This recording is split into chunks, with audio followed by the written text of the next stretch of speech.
Hello everyone, I hope you're all doing very well. So Grim Reapers were at RIAT 2019, it was yesterday, Sunday, on the 21st of July, and the very first event was the F-16C, and as you probably know, it had to stop flying. It did about 5, maybe 6 manoeuvres, and then the guy just took off up in the clouds and went up into a safety orbit. Now he orbited for about 15 to 20 minutes before he came in, and the commentator at RIAT was telling us roughly what was going on, that the F-16 pilot started to feel vibrations during the high G turns, and so he had to cancel his display. And then when he was up above the clouds for a quarter of an hour or so, he was running through his checklists, you know, trying to diagnose the problem. Now he couldn't diagnose the problem, and well, you'll see why in a minute. And so what he did was a low flyby along the runway, about 200 feet, nice and slow, so the tower could see what was wrong with the jet. And the tower couldn't see what was wrong with the jet, but some eagle-eyed photographers there could, with their telephoto lenses, and they could zoom in and see that the rear of one of the horizontal stabilizers was shredded. And although we can't show it in any of the videos because we just don't have enough kind of accuracy and detail on our video cameras, it was actually the rear of the aluminium of one of the stabilizers was actually flapping around like a piece of paper. One of our guys saw that with his eyes.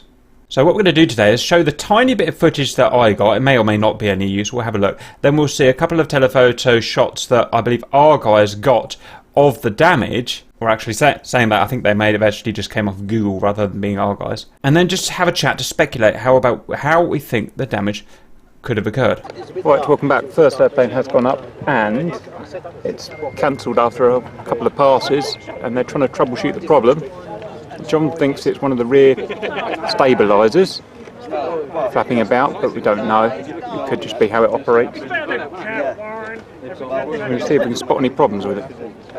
Could be heat blur, but we will see. The F-16 just declared that it is coming in for a full stop landing, so we'll just wait for that to happen, and then we'll be able in fairly short order to move on with the rest of the programme. Oops.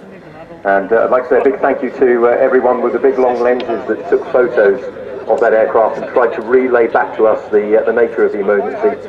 Thank you, that has absolutely been passed across to the F-16 demo team, who have relayed that back to the pilot. $5 to whoever can spot the problem. Land back here at Fairford. He's missing a wing.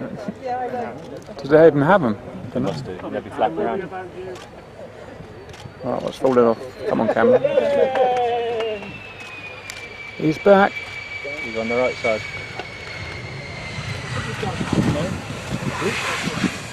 Yeah, knackered on the right side. Space sector. Right, where are you, little monkey? There he is. And if you Can do you guys leave see your them? property unattended, it's likely to be removed by security personnel and may be destroyed.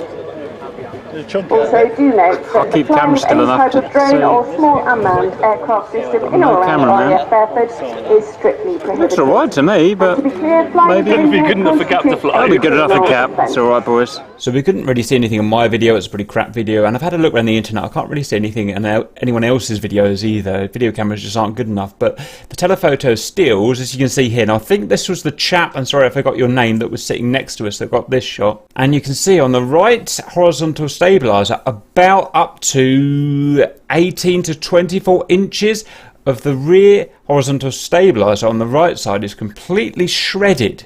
Now, I'm not really qualified to comment on this because I don't know anything about the construction of these horizontal stabilisers, whether they're ribbed, you know, whether it's stress skin. I just have absolutely no idea. So it'd be really interesting to you guys. So it'd be really interesting to me if anyone out there's qualified or even semi-qualified.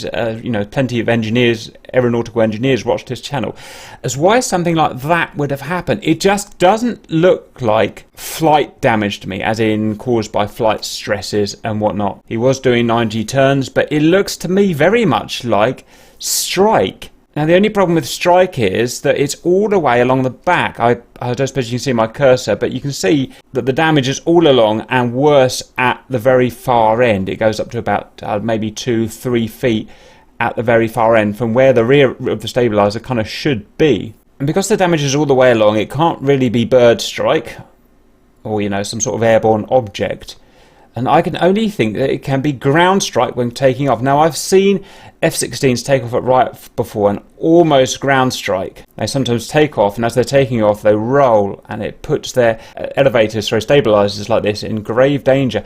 Now, by a 1 in a million chance, my video of the F-16 got corrupted when transferring it from my camera to my computer, so literally just that video is gone, which is rather frustrating.